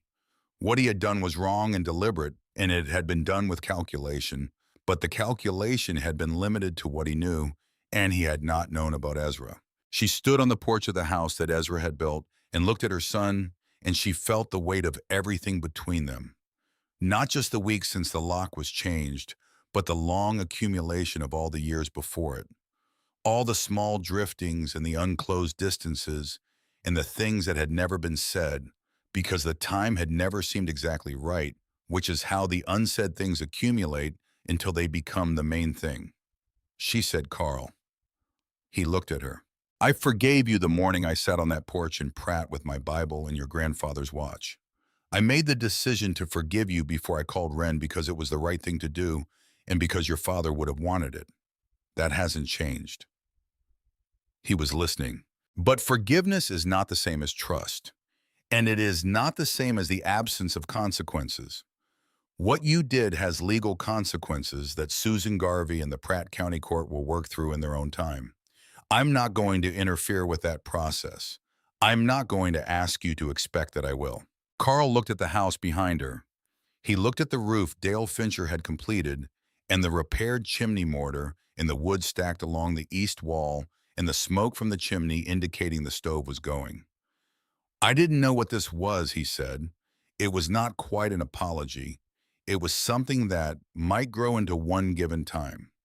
No, Nell said. You were thinking about what it was worth. You should have been thinking about what it holds. Carl was quiet for a long time. The wind moved between them, carrying the smell of winter and the dry grass and the distance between things in western Kansas. I don't know how to fix this, he said. Not today, Nell said. But you know where this place is, and it will be here. She turned and went inside. She heard the Audi start in the yard and back down the gravel, and then the silence come back to the homestead, the way silence comes back to a place after a car is driven away, settling in through the grass and the fence posts and the frozen soil. She stood in the center of the room, the stove going the light through the old glass moving on the floor. Then she picked up the broom. 2 weeks later, Wren came in from Anthony with a look on her face that Nell had learned to read in the months they had been living and working together. She sat at the table and opened her notes. Carl has agreed to a consent order, she said. The Pratt County farm is being returned to your name. The transfer is being reversed. Susan Garvey filed the papers this morning. Nell sat down. The farm, she said. It will take a few weeks for the recording to be complete, but yes, the farm. Nell was quiet. She thought about Harold on the first morning of every spring walking the fields before breakfast to see what the winter had done and what the year was going to require. She thought about the kitchen with the 2 cups and the window that looked out at the fields and the sound of the truck in the driveway on winter mornings when Harold went out early to check on things. She thought about what it meant that something could be lost and then found again. The mineral rights, she said. The Pratt County mineral rights transferred to Carl with the original conveyance. Reversing the conveyance is complicated. Susan is looking at it. She paused. But the Harper County mineral rights were never transferred in 1957. They're yours under the reclamation. The gas company knows this now. What does that mean? It means when the time comes you decide whether and when and how to negotiate. On your terms. Nell looked at her hands on the table. Work-worn hands, plaster dust still in the lines of her knuckles, even after washing the hands of a woman who has spent half a century doing things with them. She had not cried when Harold died. She had not cried when she found her key did not work in the lock. She did not cry now. But she sat for a long time with her hands on the table and the morning light through the old glass on the oak floor, and she let herself feel the full weight of what it meant that the farm was coming back, not as a sentiment, but as a fact, the specific fact of the land and the house and the kitchen table and the chair on the left side where she sat every morning. Then she got up and poured a second cup of coffee and went back to work. It was Vera McLean who completed the circle. She came on a December evening after the snow had come and the homestead was warm and the day's work was finished. She came in the county vehicle as she always did, and she brought a manila envelope under her arm, and she sat at the table with a manner that was different from her usual manner, quieter, as if she were carrying something that required care in the setting down. Nell made coffee. Wren sat at the far end of the table. The stove was going well, and the light was lantern light, and outside the December dark had come down complete over the Harper County plains. Vera set the envelope on the table. She did not open it immediately. She looked at Nell. She looked at her the way she had looked at Nell on the first day when Nell had come through the door of the county clerk's office, and Anthony, the look of someone who recognizes something without being sure yet of the name for it. I've worked in Harper County records for 26 years, she said. In that time, I have read more old documents than most people encounter in a lifetime. Most of it is routine, but some of it stays with you. Some of it is the kind of document you read once and then go home thinking about. She opened the envelope. She took out a photograph, black and white, printed on the thick paper of a formal portrait, the kind of photograph made in a studio where you held still. She placed it on the table in front of Nell. 2 men standing in front of the Weston homestead. The house in the background was younger than it was now, the chinking pale, the chimney mortar clean. The 2 men stood side by side in the way of men who are comfortable with each other without the stiff formality that strangers adopt for photographs. Nell looked at the photograph. She looked at the man on the left. She knew his jaw, she knew the set of his eyes and the angle of his shoulders, and the way he stood, which was the way Harold had stood, and the way she had always imagined Jedediah would stand. It was the posture of a man who is exactly where he intends to be. The man on the right was different, a different face, different in the way of a face that shares a source, but has developed differently, the same underlying architecture expressed through different choices of time and weather. But the brow was similar, the hands were similar. Nell looked up at Vera. "This was taken in 1928, Vera said. "I found it in the Harper County Historical Archive. It was donated in 1965 as part of an estate. On the back in pencil, Jedediah and Thomas Weston, Harper County, September 1928. The room was very still. "Thomas," Nell said. "Ezra's younger son, the one who left in 1931. Vera looked at the photograph. "He went to Missouri and then Iowa. He built a life there. His family remained in Iowa. Over time, the Kansas connection was not entirely forgotten, but it became something that belonged to the older generation and then to memory, and then to the county records where I found his name 26 years ago." She looked at Nell. "I am the great-granddaughter of Thomas Weston." The silence that followed was a different kind of silence from all the silences that had come before in that room, different from the silence of an empty house, or the silence after a ruling, or the silence after a car drives away. It was the silence of a thing clicking into its right position, a silence that was full rather than empty. Wren at the far end of the table was very still. "You knew," Nell said, "when I walked through your door." "Your face," Vera said simply. "I have looked at that photograph many times in 26 years. And when you walked through my door, I knew. Not with certainty, but I knew the way you know certain things before you can prove them. Why didn't you say anything then? Because it was not my place to say it first, and because I needed to be sure." Nell picked up the photograph. She held it under the lantern light and looked at the two men standing in front of the house where she was sitting, the house that had been standing since 1892 and was standing now repaired and warm and alive. Jedediah and Thomas, brothers, standing together in the September of 1928, 3 years before Thomas would leave and not come back. 98 years ago. "The land brought two lines back," Wren said. She was looking at the photograph and at Vera and at Nell, and she was not saying it as a legal observation, but as the simple statement of a fact. Vera looked at the table. Her voice, when she spoke next, had a quality it had not had before, something less contained, something that had been held for a long time. "I have driven past this property for 20 years. I watched it sit empty. I thought about what it meant that Ezra's land had been empty all that time, and nobody was coming back to it. And then you walked through my door." Nell set the photograph down gently. She looked at Vera. She looked at this woman of 68 with her short gray hair and her county clerk's manner, and her 26 years of waiting descended from the brother who had left while Jedediah had stayed. "Stay for dinner," Nell said. Vera looked at her for a moment. Then something in her face changed the long professional containment of a woman who has spent decades being the keeper of other people's records, and she said, "Yes, I will." December settled over the Harper County plains with the unhurried authority of a season that has been doing this for 100 million years and intends to continue. The temperature dropped to the single digits in the first week, and the grass went white with frost, and the sky became the hard, clear blue of a December sky over flat country, enormous and cold and beautiful in the way of things that have no interest in being anything other than what they are. The Weston homestead was warm.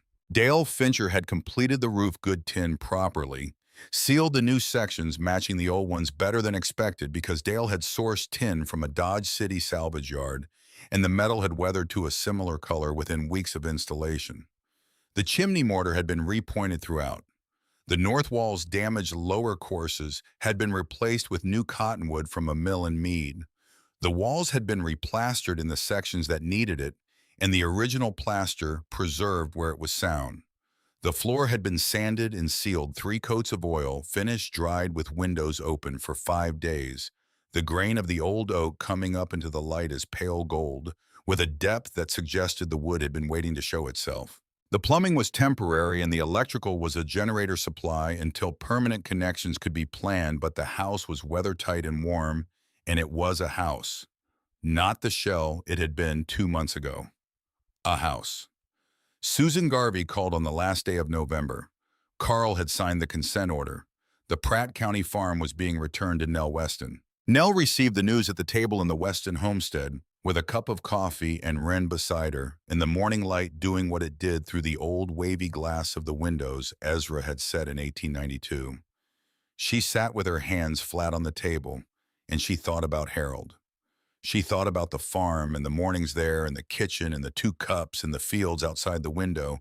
In every season she had known them. She thought about the things that last. The morning of the first heavy snow of December, Nell was up before the light. She built the fire in the stove from the night's banked coals. She made coffee in the camp pot. She poured 2 cups and carried them to the table and set them down, one on the left and one on the right, because the habit was older than the circumstance, and the circumstance had never been the reason for the habit. She sat in the dark before the windows went gray and watched the outline of the homestead come visible. As the light grew, the fence posts and the windmill and the barn and the wide flat country all around it, coming out of the dark, the way things come out of the dark when you wait for them. The snow had come overnight 5 inches, and it lay over everything in the perfect, undisturbed way of snow that has not yet been walked through the fence posts, wearing white, the barn walls holding snow on their upper edges, the windmill blades with snow on one side and not the other. She took the pocket watch from her coat pocket. She wound it as she did every morning. She held it in her palm for a moment, the worn brass warm from being next to her all night, and she looked at it in the growing light. E.W. 1889. She thought about Ezra standing on this piece of ground in April of 1889, looking at the open Kansas prairie and deciding it was worth the bet. She thought about Clara saying the house was not level on the east side. She thought about Jedediah and the Dust Bowl years, the gray sky and the moving ground, and the particular heroism of staying when staying was the hardest thing.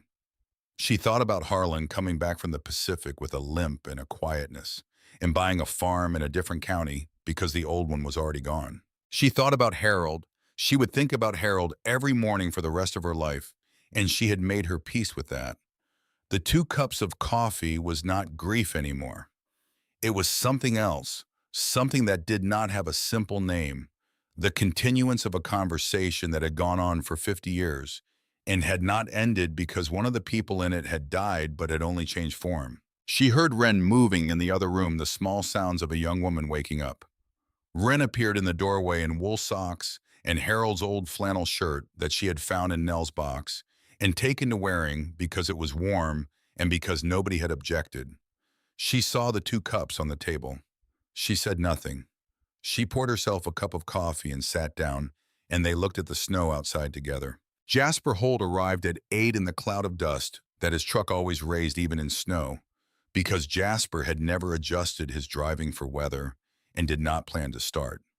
He came in with a paper bag from Eula Price's diner and Anthony egg sandwiches wrapped in foil that were still warm on the inside, and he sat in his chair and ate one with the concentrated attention of a man who takes breakfast seriously, and they ate together in the comfortable quiet of people who have worked alongside each other long enough to have earned the right to silence. Eula came herself at 9 with a covered dish and the news that Dale Fincher was bringing something by in the afternoon. Pastor Elwood Crane drove out from Anthony at 10 and sat at the table for a cup of coffee and talked with Jasper about the winter's prospects in the measured way of men who have been discussing winter's prospects in Harper County their entire lives. Dale arrived at 2 with a rocking chair he had made in his shop from salvaged oak, the grain of it dark and fine, the joints fitted without gaps, and he set it in front of the east window and stepped back and looked at it with the critical satisfaction of a craftsman who has done something well and knows it.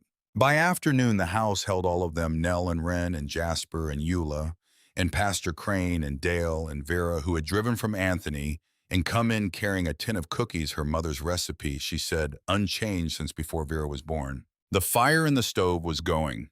The afternoon light through the old glass lay across the sanded floor in the shapes and colors that old glass makes with winter light. The room held 8 people and held them well the way a room holds people when it has been built to the right scale and has been full before and knows what to do. Nell stood in the center of the room and looked at the people in it. She had known Jasper for 2 months, Eula for 6 weeks, Dale and Pastor Crane for a similar length of time.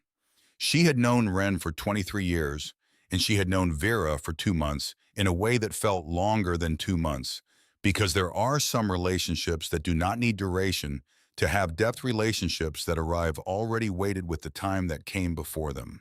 These people had not been in her life before October. They were in it now in the way that people become essential when the context that brought them together is one that matters. They had shown up when the showing up was hard.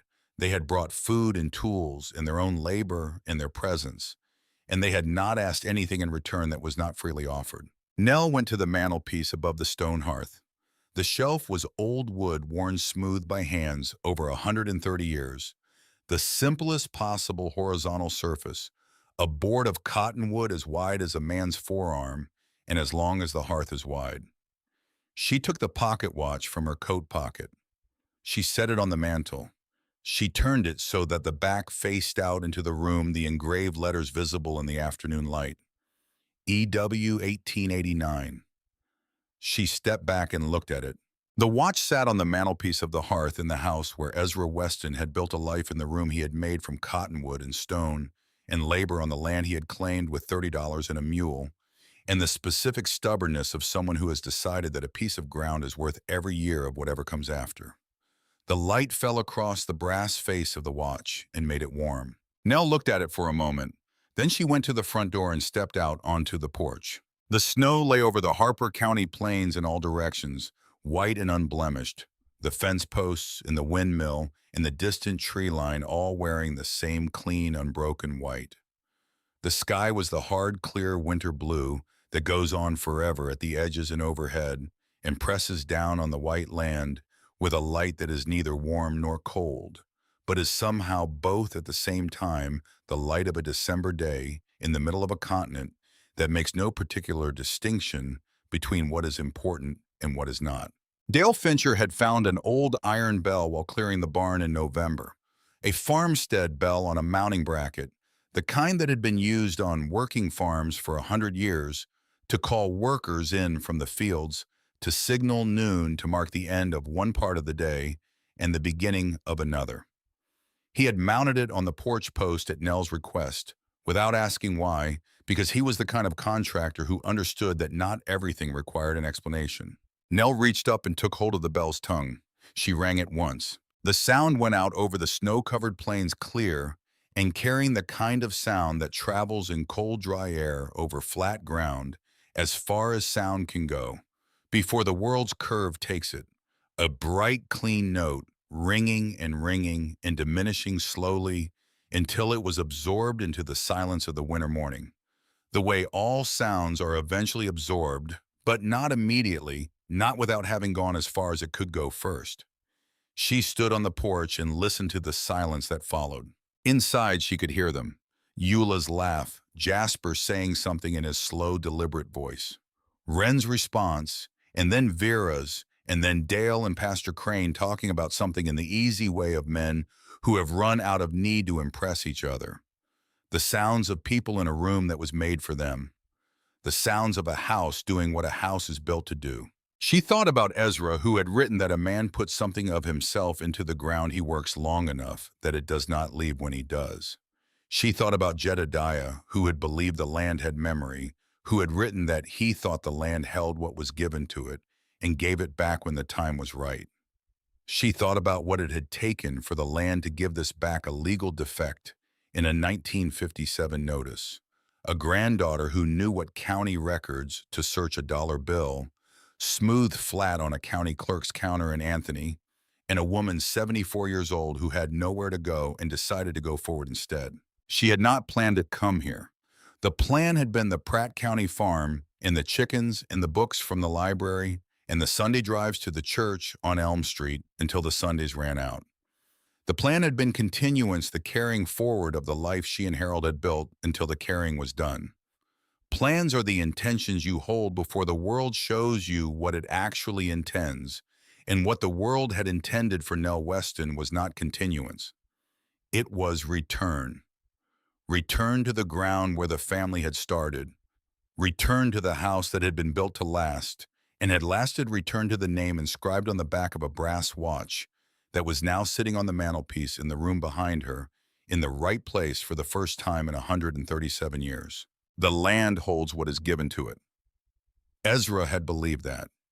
Jedediah had come to believe it in the end.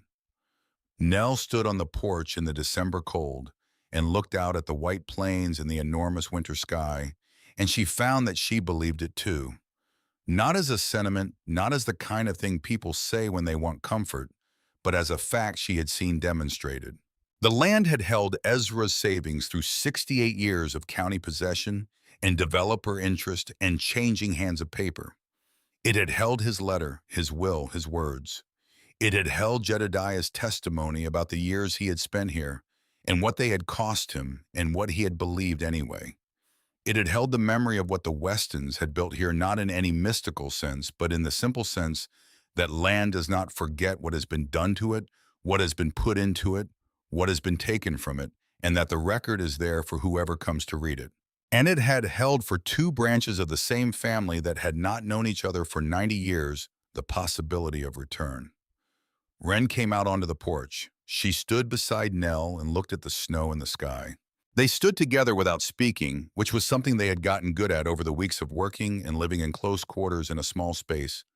The companionable silence of two people who have come to trust each other enough to share the quiet moments without filling them. After a while, Wren said, "Jasper wants to know if we're coming back in. Eula says the food will be cold." Nell looked out at the Harper County plains one more time. The windmill with its rusted blades, the barn with its leaning walls, the fence posts wearing their caps of snow, the distance going on in every direction past the property line and past the next farm and the next, and all the way to the horizon that was not really a boundary, but was just the limit of what the eye could reach. 240 acres, or 480 if the second patent held, or somewhere in between where the facts settled after the lawyers had finished with them. And underneath all of it, the gas that had started the whole thing sitting in its shallow formation in the dark, beneath the frozen soil, neither knowing nor caring what had happened above it, but present a fact of the geology that was going to require a decision eventually. But not today.